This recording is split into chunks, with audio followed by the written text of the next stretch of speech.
believe it's September. Hey, Christina coming in hot today, talking about the difference between having a team that is filled with leaders and filled with other people that are working just as hard as you versus a team that depends on your leadership. This was a huge shift in my perspective, and I don't think that I would have had it without having my coach, Ray Higdon, so I'm really grateful for him. But I had a huge epiphany a couple of years ago when I was running my team, and I got into a level of income that I could not grow above. I got stuck there and I hate using the word stuck because I think that you get to keep the words you speak. So I was stuck at this income for about a year and a half, and I couldn't figure out what I was doing wrong. Now, there was a couple of realizations that I needed to have, so I'm just going to give it to you straight. I'm just going to be super honest and give it to you straight, okay? Number one, I had a bit of an ego, but I didn't realize that I did. So I thought that my team's success depended on how awesome of a leader I was. So I thought that everything that I did contributed to the success of my team. Now, there's a couple of reasons why that isn't true. Number one, you can have people come into your team and do nothing that you want or think is a good thing to do. They can totally run their business rogue and they can crush it. Right? So I had to understand that it's not my ideas that need to work, it's the best idea. And that could be in a collaboration of leadership, okay? But I really had to change the way that I did business. I had to look for a system that was duplicatable, that I could just plug people into. Because if you are always the expert and people are always coming to you, they will continue to come to you. So you have to have a system that you can plug people into. Ryan's Nana, who has since passed, has this incredible saying, and I'm sure you've heard it before, but it's one of the things that I think of every time I think of her. And she said, begin as you wish to continue. Now, I just finished a training with our team, and I had the same conversation with them there. And I was like, you know what? Other people need to hear this. Other people need to realize that when you start speaking to somebody, when you start coaching them, when you start working with them, everything you do is training them. So if you are somebody that does one-on-one consultations and Zooms and spends hours of your time with one person, that person is going to feel like they're going to have to do the exact same thing. Whereas if you want your business, your team, your leadership to grow, you have to have a system to plug people into. The two key to recipes to having a lot of leaders on your team are empowerment and belief. So I think that as a leader, you can either enable people to become leaders or you can enable them not to become leaders. And that has a whole heck of a lot to do with your leadership and how you treat people.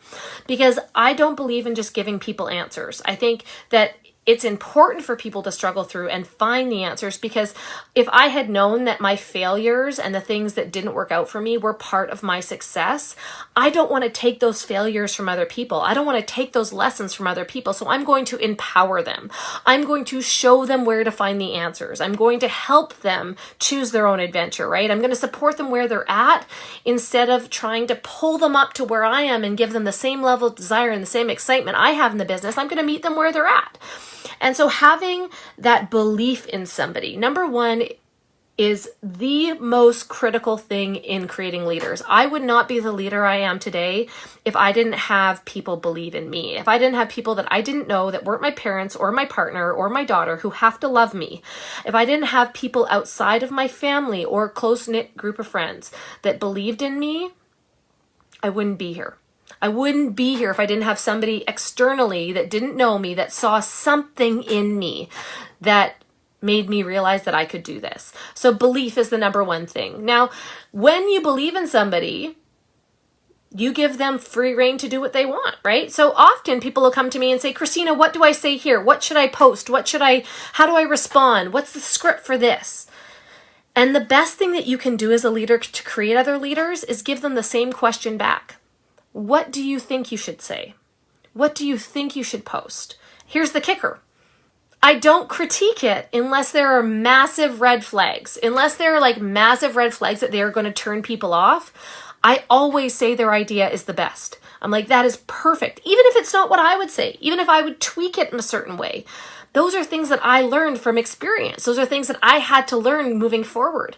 And we want people to become into their own, into their let me say it properly, into their authentic selves. We want them to be able to hold conversations with people and make people feel important. And those are lessons that you have to learn along the way. And the only way that you learn them is by doing them. You don't actually learn them by asking other people how.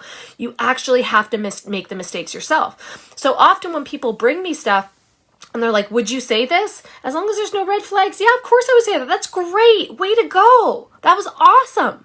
And they're going to get better with time. Even if it's not the perfect thing, it's good enough. People need to scrap this whole perfectionism thing, and they just have to put one foot in front of the other and realize that everything that they do is a lesson. The other thing that I really found helpful is this book called QBQ, which one of my mentors, Tracy, gave me or suggested. And it's talking about what really you should be asking yourself to eliminate blame, victim thinking, complaining, and procrastination. So this is a really great book for people in leadership because you start asking people questions. Now, I'm going to tell you something. In my past life, in my past company, I would always be the person that answered. I felt important when people needed me. Okay. But what I didn't realize is that I was creating followers and I wasn't creating leaders, because every time that person had a question, they would come and ask me and I would answer them. And I'd say, you should do this, you should do that. My answer is the best, which is not the case, by the way. There are a lot of different answers that are all really great. So I was enabling them to act like a follower instead of think like a leader. This is a lesson I had to learn. I had to learn that it wasn't about me and it wasn't about my leadership. It was empowering people where they're at right now and waiting for them. And how do you do that? If you're somebody that's goal driven, you're somebody that wants to move forward, you want to make more money, you want to rank advance, you want to grow your team, you become the person that does the most production on your team. You're the person that brings new people in. You're the person that has not gone into management mode and telling people what to do, but instead you're the example. You're the person that is constantly growing. You're feeding your mind with personal development. You're putting new books in front of them. You're putting new ideas in front of them. One of the things that Ray taught me was invest, learn, teach. So you're investing in yourself. You're learning, you're teaching so that people catch the spark and they get excited and they get motivated outside of you. Because here's the honest truth. As a leader, you cannot motivate other people. Okay? You cannot motivate them.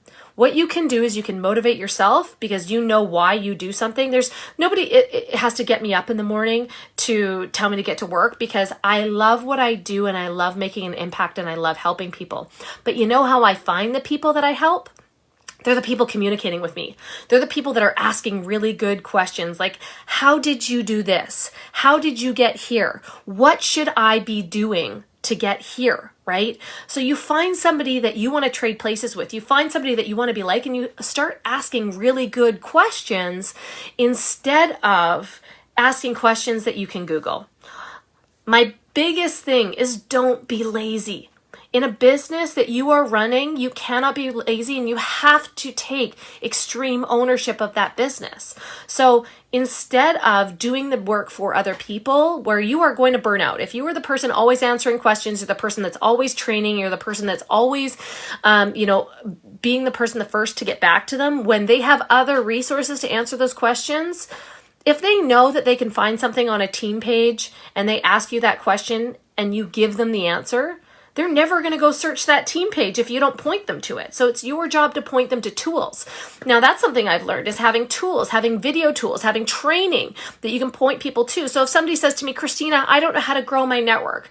I don't know how to reach out to find new prospects. I don't know how to do live video. I'm not going to sit in my messenger for an hour and explain it to them. I'm going to point them to a training video that they can watch. Right? So this is what duplication is. When you point them to a training video, there's no training video.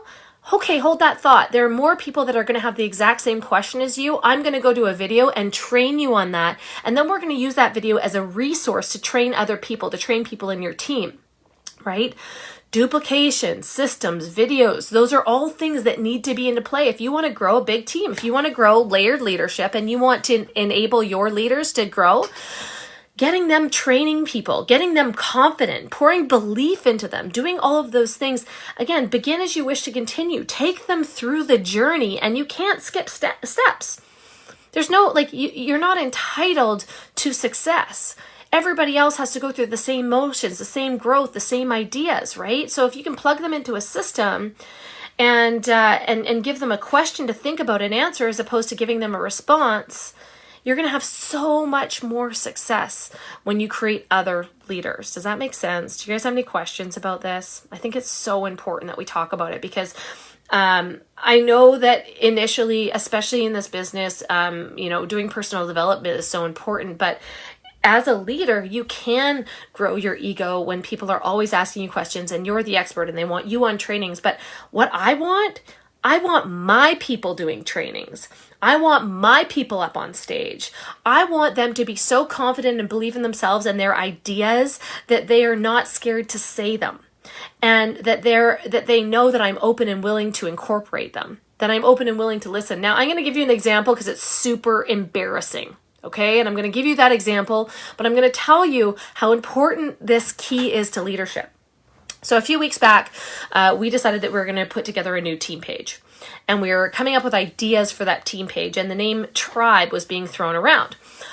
One of my friends and other leaders on the team, Shelly, who I very much admire and respect, came to me and she said, Christina, I really don't think that we should be using the word tribe. And I was like, why? And she's like, well, with Black Lives Matter, tribe can actually be seen as an offensive word. And I thought, are you serious? People are being offended by everything. That was my initial reaction. Don't hate me. Don't throw hate comments down because I just said that. Please listen. Okay. So I was just like, really? This is what people are complaining about, using the word tribe? Like, really? Okay, that was my initial reaction because I was defensive. Why was I defensive? Because our group chat in Messenger was named Tribe. I had named it that because this is our tribe of people. We're going to stick together. We're going to do this together. We're a team. We're a community. We're a culture, right? That was my mindset behind Tribe. So Shelly sent me an article. And I read the article and instantly saw her point of view. Instantly saw why tribe is not an appropriate word to be using for our team. Instantly saw how people could see the negative side of it. And I thought, oh my God, Shelly, which I asked her, why didn't you bring this to me? Like, how long have you known about this? She's like, I don't know, a couple of months. I'm like, why didn't you bring this to me before? And so this was a really important lesson for Shelly and for the other people on our leadership team, is that no matter what it is, I want to know. I changed that tribe team chat immediately. I changed the name of it because she had educated me on something that I was unaware of. I'm not perfect. As leaders, we have blind spots. We are only as good as our weakest leader. And at that point in time, I was the weak one because I was using certain verbiage that other people may or may not be uncomfortable with. As a leader, your job is to make everyone feel comfortable. Your job is to make everyone feel a part of your community. And so if I was doing something that was easily changed, that could be offending or hurting people, I would change that immediately. I need my blind spots, right? I need somebody to tell me my blind spots.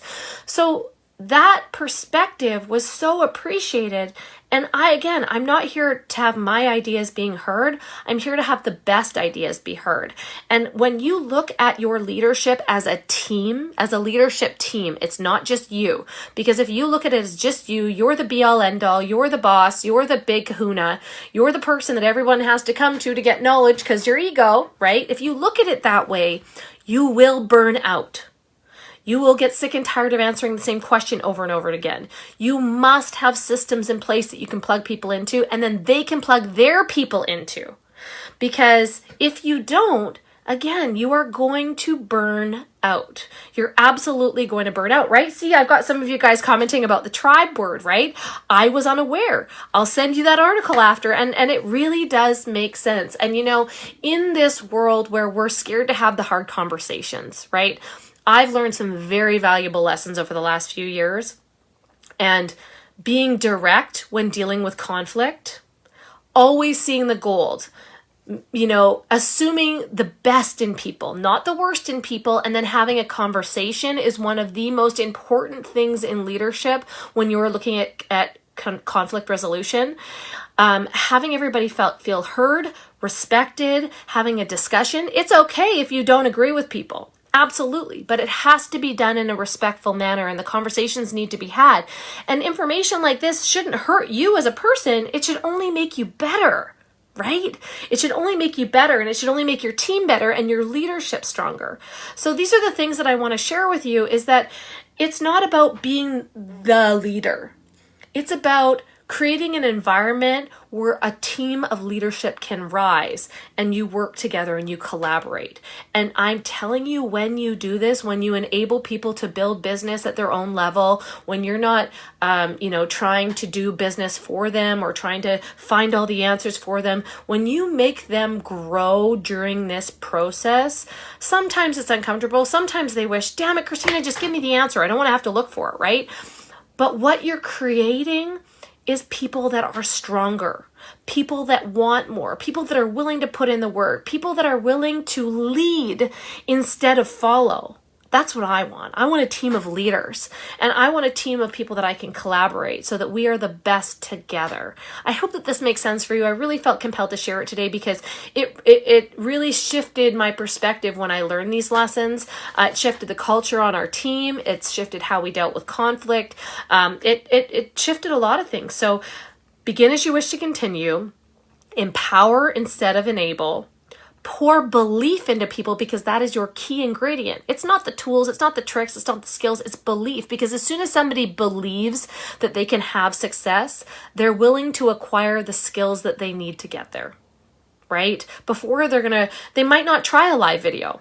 They might not try a home party. They might not try talking to somebody at the grocery store, even though it could have been brought up in conversation. It is belief. It is the belief that you build in others that will absolutely change the game in your business. So be a belief builder. Okay? Have an amazing day. I love you guys. If you have any questions, please feel free to reach out and ask. If you are not part of my Shifting Lifestyles group and you want to be, and you want more information like this, please reach out and ask, or just search Shifting Lifestyles with Christina Whiteley on Facebook, and there you are. I hope you have an amazing, amazing, amazing day, and we'll see you soon. Bye.